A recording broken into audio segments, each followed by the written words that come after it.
दोस्तों, हर हर महादेव। आपकी जान खतरे में है क्योंकि आपका रिश्तेदार ही आपको मौत के घाट उतारना चाहता है।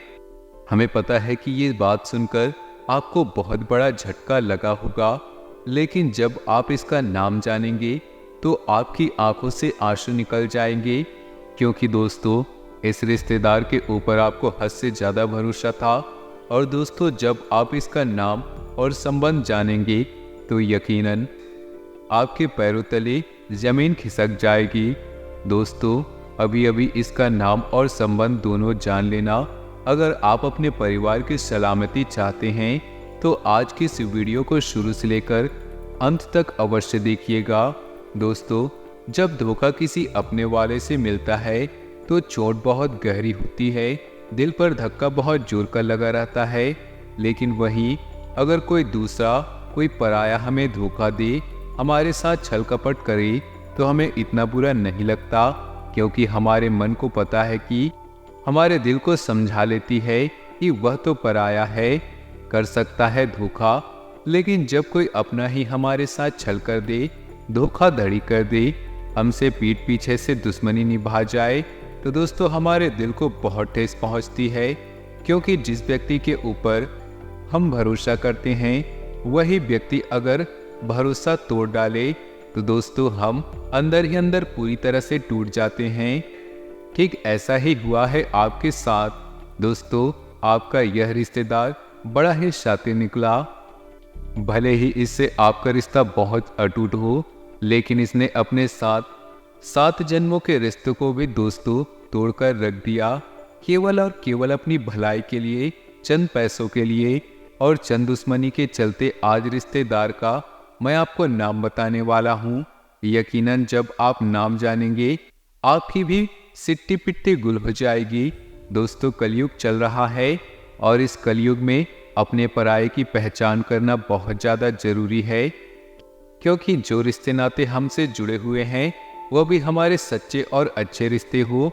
कभी कभी दोस्तों पराया व्यक्ति हमारे काम आ जाता है, लेकिन जो अपने होते हैं वह हमारे काम नहीं आते।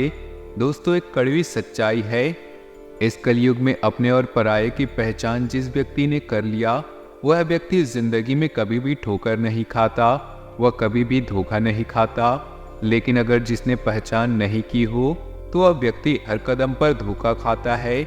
आज की वीडियो में हम आपको उस रिश्तेदार का नाम बताएंगे, साथ ही आपको बताएंगे कि आपका कौन सा रिश्तेदार आपका सच का रिश्तेदार है, यानी कि सच में दिल से आपका अपना है, और कौन सा रिश्तेदार केवल रिश्तेदार के भेष में छुपा हुआ दुश्मन है, जहरीला सांप है। उस व्यक्ति के बारे में हम आपको सारी की सारी जानकारी देंगे।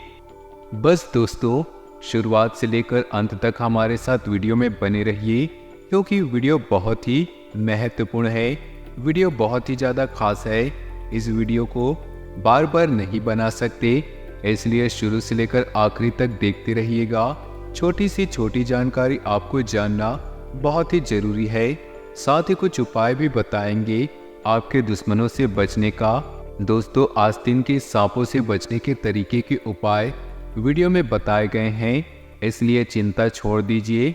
चिंता दोस्तों चिता के समान होती है, और वीडियो में सारी चीज़ें हमने खोल कर रख दी है। उपाय बताए हैं, समस्याएं बताई हैं, केवल परेशानियां ही नहीं बताई, केवल डराया नहीं है। आपको उस चीज़ से बाहर निकालने की जवाबदारी भी हमारी है। आपको कुछ समस्या बता रहे हैं तो उस चीज़ से बाहर निकलने का रास्ता भी हम ही बताएंगे। इसलिए निश्चिंत हो जाइए, चिंता करने की आपको कोई भी ज़रूरत नहीं है। अब चिंता करने का समय जा चुका है। आप दुश्मनों की चिंता करने का समय आ चुका है, क्योंकि दुश्मनों की जो चाल है उनके ऊपर ही उल्टी पड़ेगी। ऐसे उपाय बताएंगे आपको, इतना चतुर चालाक बना देंगे आपको कि आपका कोई भी फायदा नहीं उठा पाएगा। आपसे कोई 1 रुपया भी ज़्यादा नहीं छीन सकता। हम आपको इतना समझदार और चतुर चालाक बना देंगे। इसलिए दोस्तों, वीडियो को लाइक कर दीजिए। वीडियो को अभी के अभी लाइक करें और नीचे कमेंट बॉक्स में जाएं, जय शनिदेव अवश्य लिखिए। शनिदेव की कृपा आपके ऊपर बनी रहेगी। वीडियो की शुरुआत करते हैं दोस्तों। आपके आसपास कुछ ऐसे रिश्ते होंगे, कुछ ऐसे दोस्त होंगे, कोई ऐसा व्यक्ति होगा जिसके साथ आपका संबंध जुड़ा होगा। उसमें अगर घमंड है, स्वार्थ है, तो दोस्तों वह बहुत बड़ा खतरा है आपके लिए। क्योंकि जिस व्यक्ति में घमंड होता है, जिस व्यक्ति में स्वार्थ होता है, वह व्यक्ति कभी भी किसी को भी, चाहे वह अपने सगे भाई को भी, सगे बेटे, सगे माँ को भी धोखा दे सकता है। अगर आपकी संतान है, अगर आपकी संतान है और अगर आपकी संतान में बहुत ज़्यादा स्वार्थ है, बहुत घमंड है, तो दोस्तों वह भी आपको अवश्य रूप से एक समय आने पर धोखा जरूर देगा। हम आपसे हाथ जोड़कर केवल यही विनती करेंगे कि जिंदगी में जरूरी नहीं है कि आप अकेले कुछ नहीं कर सकते। बहुत सारे ऐसे लोग होते हैं जो ये सोचते हैं कि मैं अकेला क्या करूँगा, मुझे किसी के साथ की ज़रूरत है। और जब उनका वही भरोसेमंद साथी उन्हें धोखा देता है, तो जिंदगी का बहुत बड़ा सबक उन्हें मिलता है, जिसके बाद अकेला चलना सीख जाते हैं। हम आज से ही निश्चय कर लें कि मुझे किसी के सहारे की ज़रूरत नहीं, मैं अपनी ज़िंदगी बहुत कुछ अकेला ही कर सकता हूँ। तो फिर आपको कभी भी डिप्रेशन महसूस नहीं होगा, आप कभी भी खुद को अकेला नहीं समझेंगे और आपकी सफलता का सारा क्रेडिट आपको ही प्राप्त होगा। तो चलिए दोस्तों, आपको बताते हैं वह कौन है जिसने हाथ धोकर आपके पीछे पड़ा है, विपत्तियों के समंदर में आपको डुबो रखा है। इसी के साथ साथ दोस्तों, हम ग्रह गोचर के आधार पर इस समय आपके जीवन में कौन सी घटना होने जा रही और आपको कौन सी सावधानियां बरतनी हैं, कौन से ऐसे कार्य हैं जो आपको भूलकर भी नहीं करने हैं, इन सब विषयों पर चर्चा करेंगे। दोस्तों, हम आपको बता दें कि आपके जीवन में जो समस्याएं हैं, उनका कहीं न कहीं कुछ न कुछ जिम्मेदारी आपकी भी बनती है। जी हाँ दोस्तों, क्योंकि जाने अनजाने ही सही, लेकिन आप कुछ ऐसे कार्य कर जाते हैं जो आपकी ओर नकारात्मकता को आकर्षित कर लेती हैं। इसी क्रम में सबसे पहला काम यह है कि आपके अंदर धार्मिकता का असंतुलन पाया जाता है। जी हाँ दोस्तों, कहने का मतलब यह है कि कभी कभी आप बहुत ज़्यादा धार्मिक हो जाते हैं, ईश्वर में पूर्ण आस्था रखते हैं, खूब मंदिर जाते हैं, भगवान की बहुत सेवा करते हैं, और कभी कभी आप भगवान से पूरी तरह से विमुख हो जाते हैं, फिर मंदिर जाना बंद कर देते हैं, समय समय पर पूजा पाठ करना भी बंद कर देते हैं। यहाँ तक कि कुछ जातक ऐसे भी देखे जाते हैं जो कि अपने जीवन से नियम संयम को भी पूर्ण रूप से नकार देते हैं। यानी कि ना तो उनके सोने का कोई नियम होता है, ना ही जागने का नियम, साफ सफाई, शुद्धता, स्वच्छता का कोई नियम पालन नहीं करते। इस प्रकार कार्य अपने जीवन में नकारात्मकता को आकर्षित करने लगता है।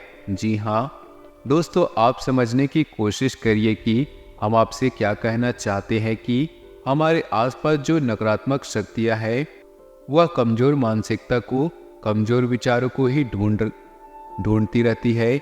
और जब आप असमंजस या यूँ कहे कि कन्फ्यूजन की स्थिति में फंस जाते हैं, कभी आप कुछ करते हैं, कभी आप कुछ नहीं करते, ऐसी स्थिति में आपके विचार कमज़ोर हो जाते हैं, आपकी मानसिकता भी दुर्बल हो जाती है और नकारात्मकता को आपके ऊपर हावी होने का यह सर्वोत्तम मौका है। तो हम आपसे यह नहीं कह रहे हैं कि आप लगातार रोज दिन भर मंदिर जाते रहें, भगवान की शरण में बने रहें। अगर हो तो बहुत अच्छा है, सर्वोत्तम है, क्योंकि ईश्वर की शरण में जब आप चले जाते हैं तो फिर आपके जीवन की एक नया ईश्वर पार लगाते हैं। लेकिन यदि आपको समय नहीं मिलता, आप जिस स्थिति में है वैसी ही परिस्थिति में हैं, ईश्वर का बस नाम लेने इतने से ही काम हो जाता है। तो हम आपसे यह नहीं कह रहे हैं कि आप सब कुछ छोड़ छाड़ कर भगवान की शरण में चले जाए, लेकिन आप अपने जीवन का एक नियम स्थापित करें। जब आप जैसे भी जितनी क्षमता है वैसे ही ईश्वर का नाम ले, कुछ जरूरत से ज़्यादा ना करने की कोशिश करें और ईश्वर के लिए अपने मन में एक श्रद्धा का भाव अवश्य ही रखें। यानी कि जितना आपसे संभल सके उतनी ही भक्ति ईश्वर की करें। और जब भी आप ईश्वर की भक्ति करें, ईश्वर की पूजा आराधना करें, तो अपने मन में किसी भी प्रकार की कोई इच्छा ना लेकर रहें, क्योंकि ईश्वर सब कुछ जानते हैं, अंतर्मयी हैं, आपके मन को भी समझते हैं, आपके जीवन और आपकी समस्याओं को भी समझते हैं। जब आपको वह काबिल समझेंगे, आपके जीवन की समस्याओं को एक क्षण में ही गायब कर देंगे। तो आप ईश्वर का सच्चे मन से नाम ले, जितना आपसे बने उतनी पूजा पाठ करें, आवश्यकता से अधिक न करने की कोशिश करें, क्योंकि इससे आपका मन भी खराब होने लगता है कि मैं इतनी सारी पूजा पाठ करता हूँ, फिर भी मेरे जीवन से कष्ट क्यों नहीं जा रहे। ऐसी स्थिति को उत्पन्न न होने दे। जी हाँ दोस्तों, दूसरी ओर आपके जीवन में जो बड़ी समस्या है वह यह कि वैसे तो आप बुद्धिमान हैं, अपने जीवन का संचालन करने में पूर्ण रूप से सक्षम हैं, लेकिन दोस्तों आप समझने की कोशिश करिए, हमें जीवन में अनुभव की आवश्यकता रहती है और अनुभव अनुभवी लोगों के पास होता है, ज्ञानवान लोगों के पास होता है। तो ऐसे में आपको अपने आसपास कुछ ऐसे लोगों को ढूंढना चाहिए जो आपसे अधिक अनुभव रखते हैं, आपसे अधिक ज्ञान रखते हैं, और आपको उनकी संगत में रहना चाहिए, उनसे सलाह मशवरा करते रहना चाहिए। जहाँ तक पर जब दूसरों से सलाह मशवरा करते हैं तो कहीं न कहीं उनके मन में यह भावना अवश्य रहती है कि हम अपने मन की ही करेंगे, सामने वाला चाहे कुछ भी कह दे। जी हाँ दोस्तों, तो बेशक आप अपने मन की करिए, लेकिन एक बात अपने दिमाग में अवश्य रखें कि इस संसार में कोई इंसान पूर्ण नहीं है, कहीं न कहीं कमियां अवश्य बाकी है। तो बेहतर यह है कि किसी बुद्धिमान इंसान को अपना गुरु बना लो और उससे ज्ञान लेते चलो। और सबसे बेहतर गुरु हमारे माँ बाप हैं, हमारे घर के बड़े बुजुर्ग होते हैं। तो कहने का मतलब यह है कि आपको अपने घर के बड़े बुजुर्गों के साथ साथ समय बिताना चाहिए। जब वह आपसे कोई बात कहे तो आपको अपने ईगो को साइड में रखते हुए उनकी बातों को ध्यान से समझना चाहिए। कभी कभी हमारे घर के बड़े बुजुर्ग हमसे कुछ कड़वी बातें अवश्य कह जाते हैं, लेकिन उनकी कड़वी बातों में भविष्य के लिए बड़ी मिठास छुपी होती है। जी हाँ दोस्तों, और तीसरी आपकी सबसे बड़ी समस्या यह है कि आपके निजी दायरे में कुछ ऐसे लोग होते हैं जो आपका भावनात्मक तौर पर शोषण करते हैं। जी हाँ दोस्तों, आप जानते हैं कि आप भावनात्मक तौर पर कमजोर हैं और आप किसी की दुख तकलीफ नहीं देख सकते, किसी को ना नहीं कह सकते, और इसका फायदा आपसे लिया जाता है। जी हाँ दोस्तों, आपके सामने अपने दुखड़े रोए जाते हैं, चिकनी चुपड़ी बातें की जाती है, फिर आपसे अपना काम निकलवा लिया जाता है। बाद में आपको यह एहसास अवश्य हो जाता है कि आपका दुरुपयोग हो गया, यानी कि आपसे रुपए पैसे किसी ने लिए, फिर वह आपसे मिलने भी नहीं आता, आपके रुपए पैसे वापस भी नहीं करता, और चीज़ों के लेन देन में भी ऐसा ही होता है। दोस्तों, आप जितना भी दूसरों के लिए अच्छा बनने की कोशिश करिए, लेकिन कभी भी उनकी मदद करके अच्छा नहीं बन सकते। मदद उनकी करिए जिनको सच में मदद की आवश्यकता है। हर इंसान की मदद करने की कोशिश करने में आप अपना ही नुकसान करते हैं, और पिछले 3 महीने में यह समस्या लगातार बढ़ती चली जा रही है। तो दोस्तों, वीडियो को पूरा देखें, क्योंकि इस वीडियो में हम आपको न केवल इस समस्या की जड़ के बारे में बताएंगे, बल्कि अंत में आपको सर्वोत्तम समाधान भी देंगे, जिनको कुछ दिन करने मात्र से आपका जीवन पूर्ण रूप से बदल जाएगा। आप लोग मेहनत तो कर ही रहे हैं, प्रयास तो कर ही रहे हैं, तो ऐसा नहीं है कि आप आराम से बस लेटे हैं। हर इंसान इस संसार में अपने जीवन को सुंदर बनाने के लिए मेहनत और प्रयास तो करता ही है, लेकिन कुछ न कुछ आत्मकथा ऐसी होती है जो उनकी कामयाबी के बीच में बाधक बन जाती है। तो हम आपको उन बाधाओं के बारे में बताएंगे और उन बाधाओं को कैसे हटाना है, इन बातों को भी आपको विस्तार से बताएंगे। तो वीडियो में अंत तक बने रहिए। दोस्तों, चलिए आपको बताते हैं कि वह कौन है जिसने आपको बुरी तरह से परेशान कर रखा है। हम आपको बता दें कि वह और कोई नहीं, आपकी राशि के ग्रह हैं। कुछ ऐसे ग्रह हैं जिन्होंने आपको बहुत अधिक परेशान कर रखा है। दोस्तों, यदि आपकी राशि में ग्रह की बाधाएं हैं तो आपको कोई भी उपाय कार्य नहीं करेगा। जब शरीर में बीमारी घर कर जाती है तो अच्छे खान पान और व्यायाम से कुछ नहीं होता, दवाई खानी पड़ती है, इलाज करवाना पड़ता है, जी हाँ दोस्तों, वैसे ही शनि आपके लिए कोई नकारात्मक प्रभाव नहीं रख रहे, लेकिन शनि वक्री चाल होती है तो आपको परेशान अवश्य करती है। 3 महीने से आपको शनि से जुड़ी समस्याएं हैं, लगातार परेशान करती जा रही है। जब शनि परेशान करते हैं तो इंसान की सबसे पहली समस्या आर्थिक समस्या खड़ी हो जाती है, यानी रुपए पैसे की दिक्कत जीवन में बनी रहती है। आमदनी के स्रोत कम होते चले जाते हैं और खर्चा बढ़ रहा होता है, कर्जा लगातार बढ़ता चला जाता है।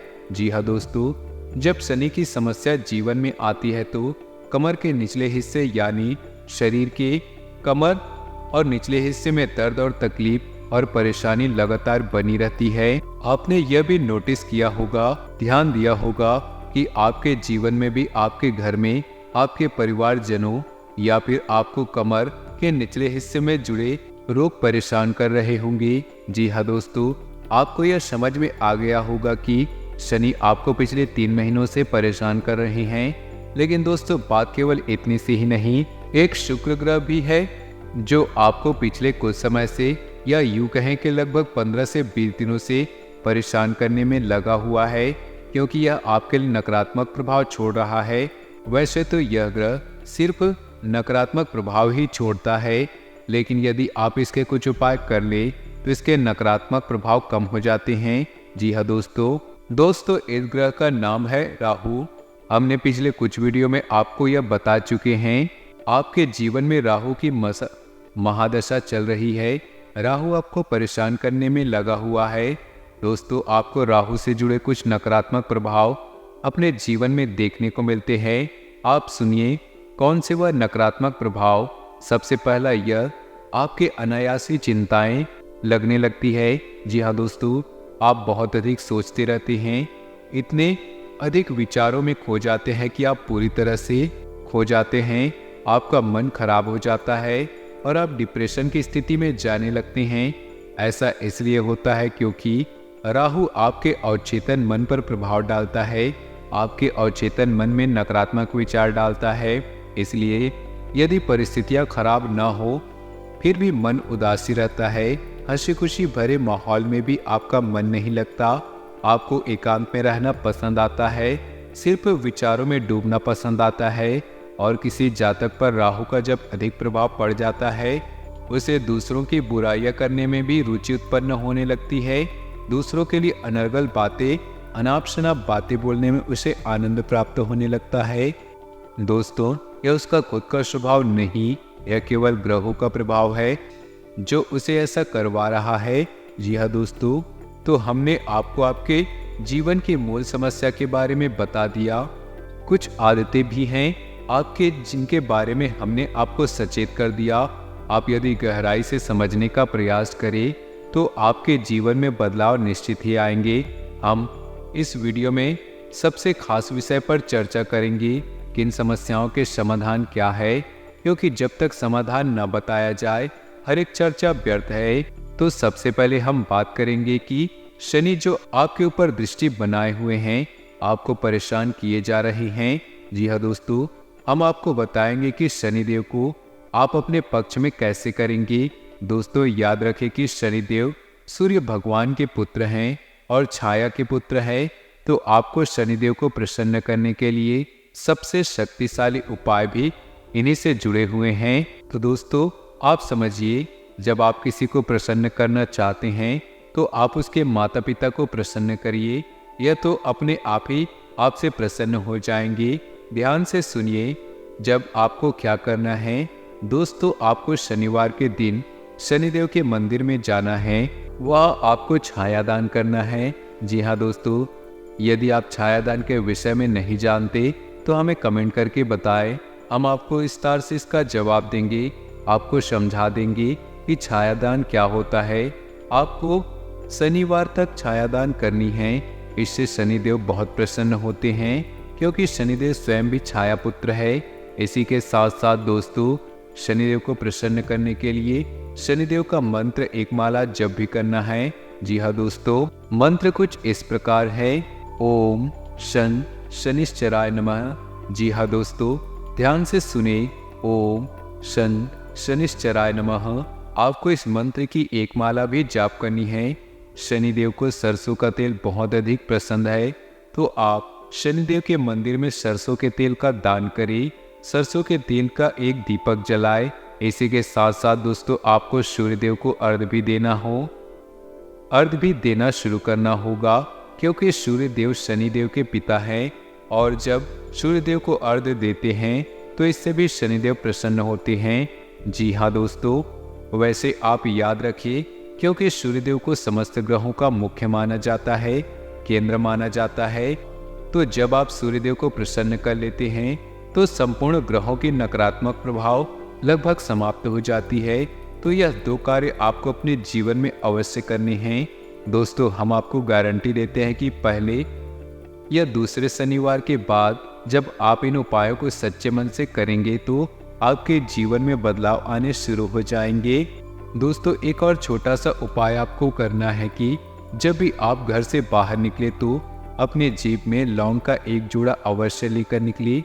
जी हाँ दोस्तों, और जब आप वापस अपने घर में आएं तो लौंग के साथ इस जोड़े को बाहर फेंक कर चले जाए। जी हाँ दोस्तों, ऐसा इसलिए करना है क्योंकि आपके ऊपर जो भी अन्य नकारात्मक शक्तियाँ हावी है वह नकारात्मकता आपसे दूर रहेंगे, आपके ऊपर उसका प्रभाव कम रहेगा। जी हाँ दोस्तों, लौंग का आध्यात्मिक और तांत्रिक महत्व बहुत अधिक होता है। ऐसा माना जाता है कि लौंग के अंदर नकारात्मक शक्तियों को सोख लेने की क्षमता होती है। तो आपको यह उपाय भी अवश्य करना है। देखेंगे कि इस उपाय के चमत्कारिक प्रभाव आपको कुछ ही दिनों में या कुछ ही समय में महसूस होने लगेंगी। जी हाँ दोस्तों, अब बात करते हैं दोस्तों राहु की। राहु के नकारात्मकता अपने जीवन में दूर करने के लिए आपको हनुमान चालीसा का पाठ करना होगा। जी हाँ दोस्तों, हनुमान चालीसा का पाठ करने के बाद आपको अपने माथे पर एक लाल टीका अवश्य लगाना होगा। एक छोटा सा लाल टीका अवश्य लगाएं, इससे राहु आपको किसी भी प्रकार से परेशान नहीं करेगा। तीसरा रास्ता, आपको अपनी मध्यमा उंगली में यानी कि बीच की उंगली में एक लोहे का छल्ला पहनना शुरू कर देना होगा। दोस्तों एक बात तो बिल्कुल सही है कि जब हम अपनी मासूमियत को हटाएंगे नहीं, तब तक यह दुनिया के सभी लोग हमारा इस्तेमाल करते रहेंगे, हमेशा हमको मूर्ख बनाकर अपना उल्लू सीधा करते रहेंगे। इसलिए आज की वीडियो बनाने का उद्देश्य यही है कि हम आपको कुछ ऐसे लोगों को षड्यंत्र से बचा सके जो हर वक्त आपका इस्तेमाल करने की सोचते हैं, आपकी मासूमियत का फायदा उठाने की सोचते हैं। इस वीडियो में हमने सारी बातें विस्तार से बताई है। दोस्तों वीडियो अच्छा लगा हो तो वीडियो को लाइक कर दे और नीचे दिए कमेंट बॉक्स में जय शनिदेव हर हर महादेव अवश्य लिखेगा। आपका दिन शुभ हो, मंगलमय हो।